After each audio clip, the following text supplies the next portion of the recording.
shall we play a game?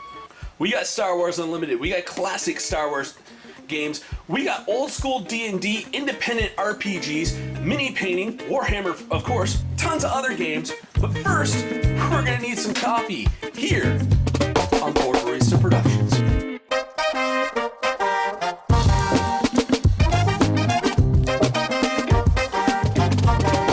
Hey everybody, and welcome to, well, not quite a retro review because this is something brand spanking new that I've been working on, and we decided to talk about it this week because I've been so busy working on it that I forgot to write notes for recording this week.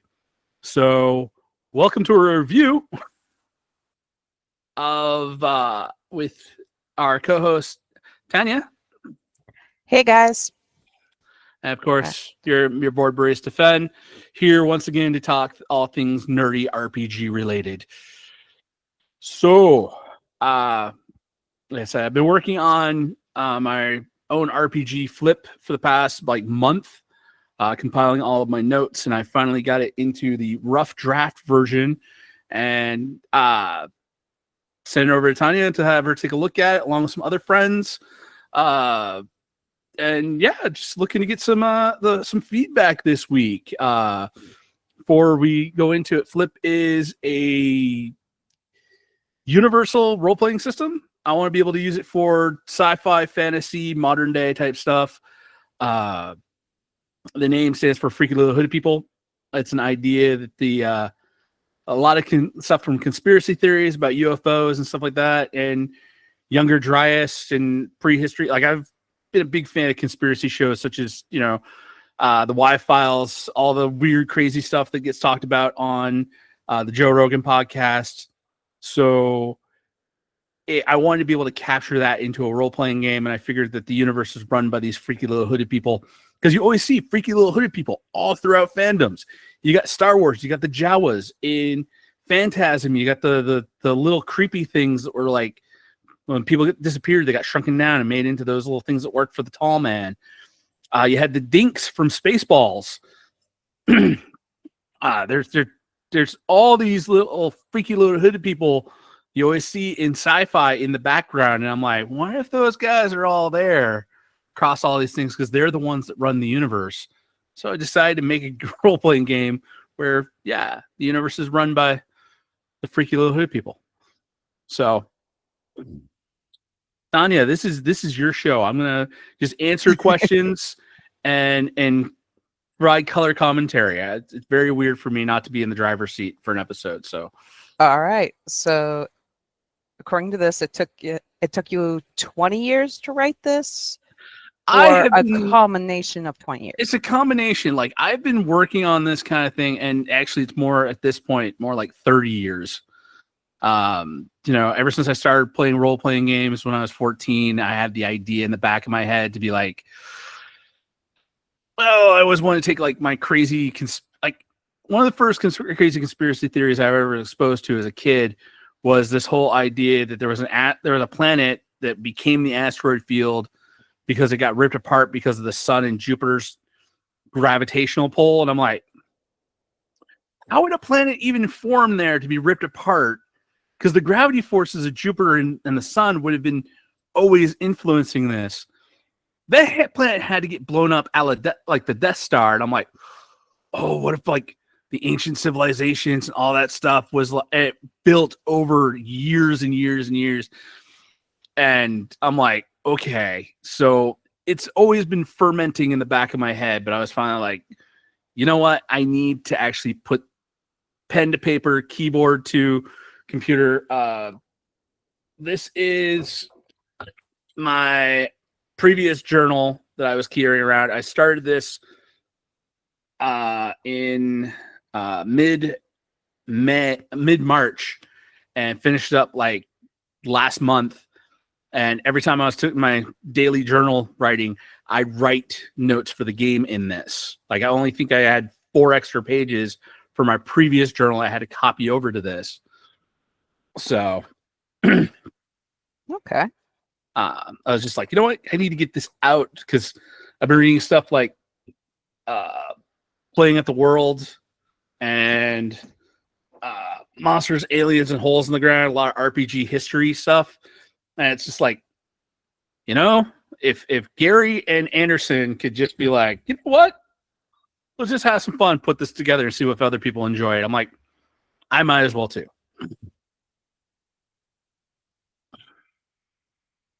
So where was it? Now I like the Game Master's notes you had put on here. I like the fact that you said, hey, with Flip here, we're not going to do the normal D&D style. Now, was it the very first Game Master you ever dealt with that made you write it, or was it one particular one that made you write it this way?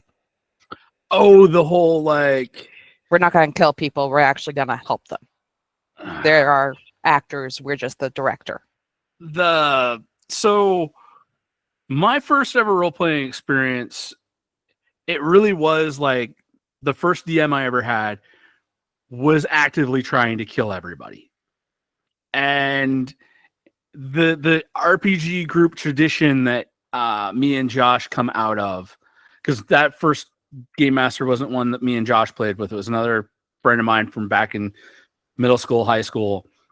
But that tradition that came out of the 80s and 90s and the 70s, it all goes back to Tomb of Horrors, which was Gary Gygax's tournament module for D&D, which was like, I'm going to try to kill the players.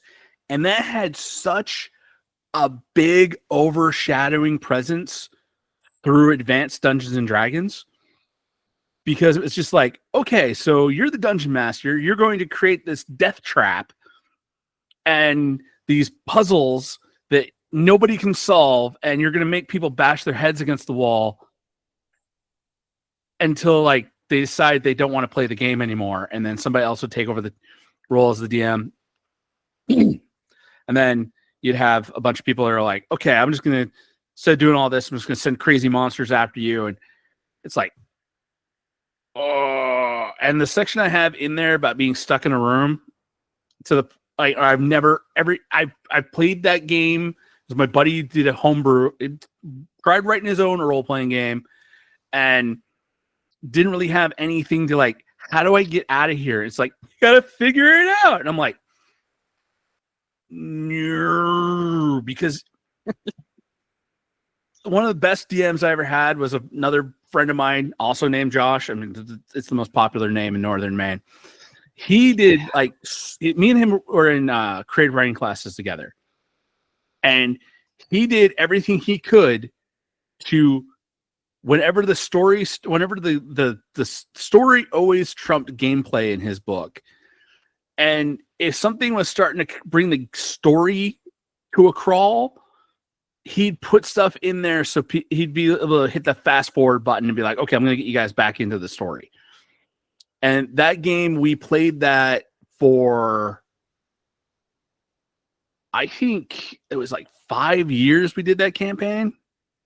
Like, it was a long, it was not 5 years, it was 3 years. It was a 3-year campaign where we played once a week, and it was the best campaign I ever played in. And then nowadays, as I've been getting back in and like researching a lot more on how to be a better player and trying to make my games more enjoyable for everybody, it really has become a whole thing of like, you don't want to be a barrier for the players to be able to advance the story. You want to have stuff going, because if somebody's just going to show up and be frustrated for half an hour, then next week when you're like, hey, where is everybody? That player that's been frustrated most of the entire game session has probably found something else to do for the week. And then you're looking around and you're like, everybody keeps getting just frustrated, not having fun. Nobody shows up whenever I want a DM. And it sucks. As it stands right now, we're having a problem with people showing up because the new day, Monday, doesn't work out. And it's like, really? Seriously? You all said it would be fine, and then all of a sudden, let's do a schedule change, or let's put... grabbed somebody 2 weeks before it was game time, and it was like, okay, this Monday you are ours, you're mine, you're coming to the game, you're gonna play. Tell the rest of the family. Right now, you say you have nothing planned. Good, you're ours. He didn't show up. No excuse as to why. No excuse as to, and it's like, what the heck? I had yet to tell anyone. Was I really that bad of a game master that last time he was present? I want to say no. I could have sworn I was. I'd never heard a complaint, except from Josh and you critiquing.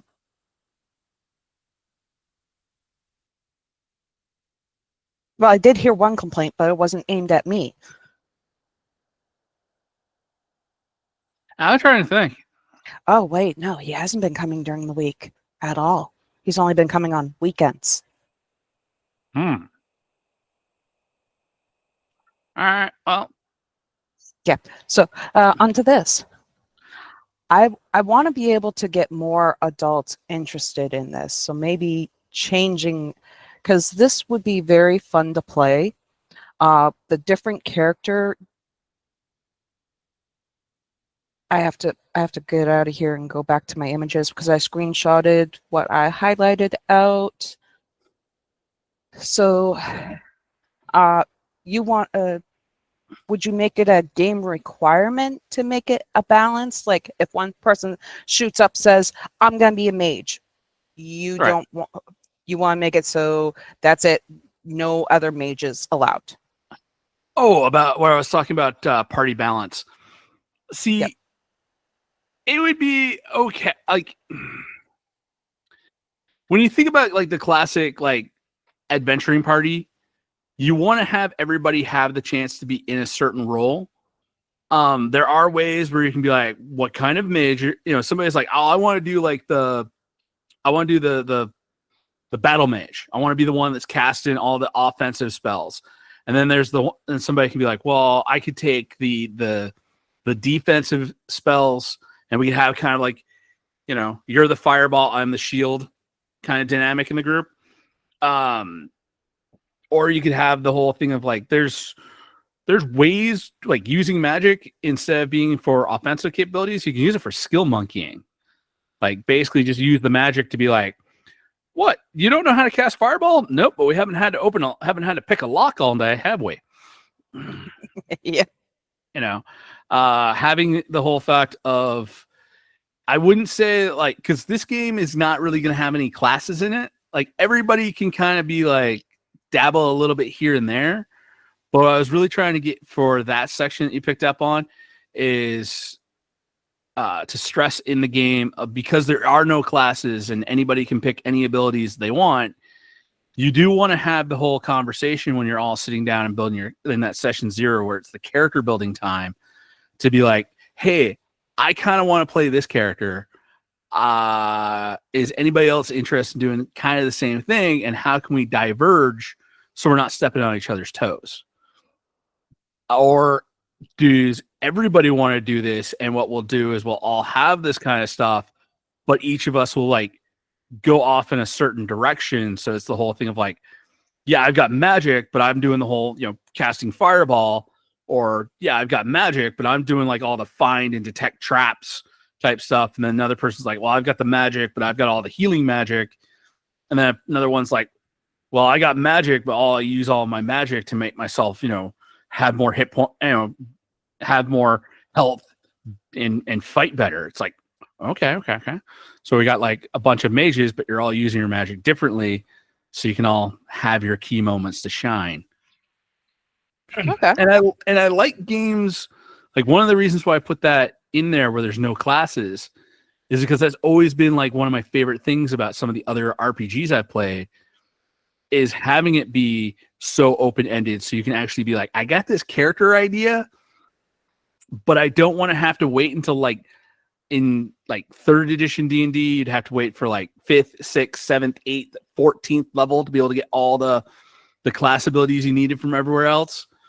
And it would be like, because you're getting so much stuff all at once when you take a level of certain things, it would end up being a little overpowered. But I wanted it to be like, no, I've got the the little thing that I want to do.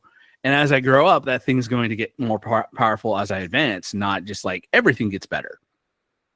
Which is why I'm borrowing a lot from the D6 system from Star Wars kind of thing. Yeah, because it gives us an opportunity to actually advance in a shorter amount of time. A shorter amount of time, yeah, shorter amount of time. Plus, it's kind of weird, like in level up RPGs, to have everything all advanced at this, like a long period of time happens, and then everything gets better. That whole everything goes up a tier, and you have the whole thing of like even a magic user who's just like, yeah, I went up a level, so I get this, and this.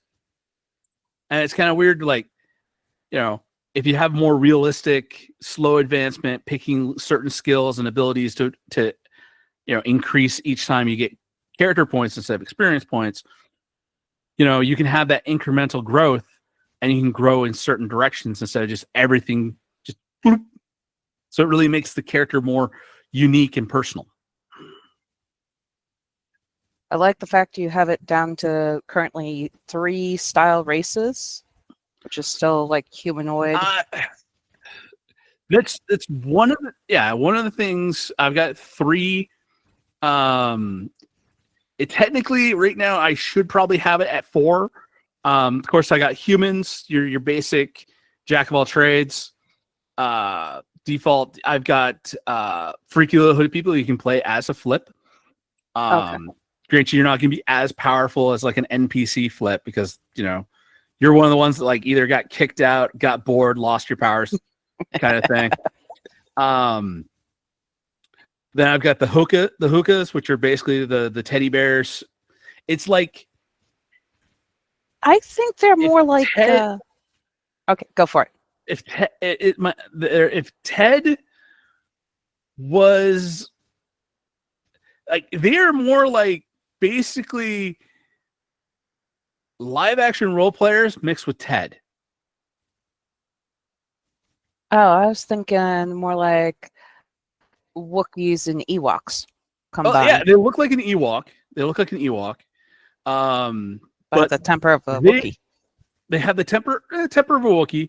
That was just because I was playing a barbarian with the one for our game. It's more of the whole thing of like, so the flips are the aliens that basically run the universe, and the hookahs are the ones that come across like who believe that everything in the universe is just one big story, and they like to find characters that they want to play. I haven't shown you the demo adventures yet, but I've come up with 4 like demo adventures with 6 pre-generated characters already. One of them is a hookah who basically replaced one of the other characters, Teddy Bear, and gaslights them. It's like, dude, I've been with you guys forever. I'm just making up random crazy references, that stuff that never happened, because he's like knows that these people have a destiny. So his whole thing is like, okay, I want to be part of this story. Who can I play as? I can play as his teddy bear, who's been like their best friend, who came to life and has been their best friend forever. Okay, I got my character idea. And you'll have other ones that come across like movies and stuff like that, and they'll find a character that they want to play, and they'll pretend to be that person. And it's kind of the idea I had with them. The 4th race that I don't think got into the book, into the core rules yet, are the Fondorians. They're my version of cat people. They basically, you know, because there was this like human empire before the youngest Dryas. We had advanced technology on Earth. We spread out into space, but of course we got into a war, which is why the whole like planets, now the asteroid field, got, you know, Death Starred. And so, you know, there's stray cats that got left on these outposts. The AI computer kind of is like, well, I was told to take care of the cats, and it's pretty hard. Why don't I give them opposable thumbs and make them a little smarter? So they introduced human DNA into the cats. Now you have cat people who've been doing their own thing for like 7,000 years and created their own culture, and are just basically like, you know, cats in space. There's So a what few they other, do? huh? Kill off the dogs? Kill off No, no, all no, other no. pets? No, the dogs. There's going to be a dog race. The dogs also had it happen, but it was weirder for like the dogs have a different storyline because stray dogs not really going to happen. The dogs are more like they got evolved for another reason. The cats were just like because the cats just can be like, "What? I'm not getting on the shuttle. I'm over here." And people leave a couple cats behind on an outpost. And next thing you know, it's like there's a ton of cats, and they're like, "Okay." The computer's like, "I got to take care of all these cats." So yeah, there's like forced evolution dog people.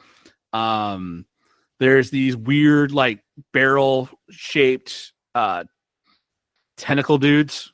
They got like basically their arms are like tentacles and their fingers are tentacles and their eyes are up on eye stalks. I decided to do some like really weird freaky ones. But I've got a few other alien ideas that can be playable characters. I am going to draw a little bit of a hard line. There are some aliens out there, not very friendly. They are the bad guys, and I'm keeping it old school where it's like, no, that's the bad guys. We don't play as the bad guys, Good.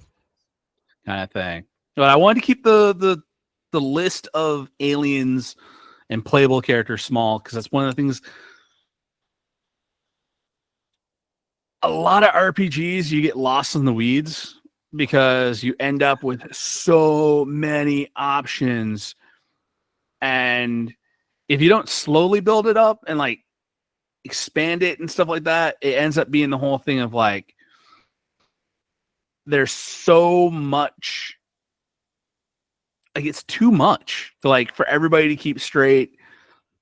So let's start with a few. Maybe if somebody encounters something that's like, my next character, I want to play this. Why did it But freeze? off the bat, like having the whole, you're unfrozen. Am I? No, you're good. Oh. But So no, I'm frozen or you're frozen? no, on my end, everything's unfrozen. Okay. All right. So yeah, I want to keep the playable character race list small.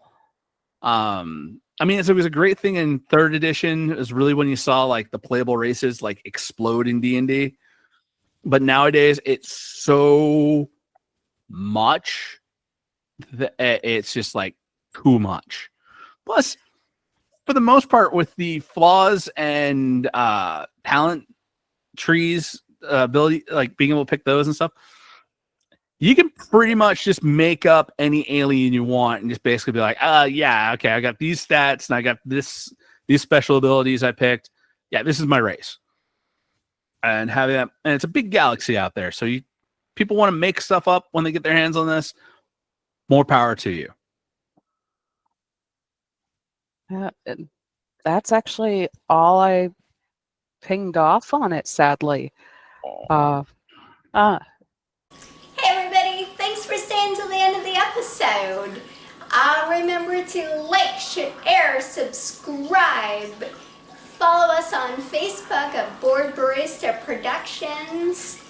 And if you want to support us, Patreon link at the bottom.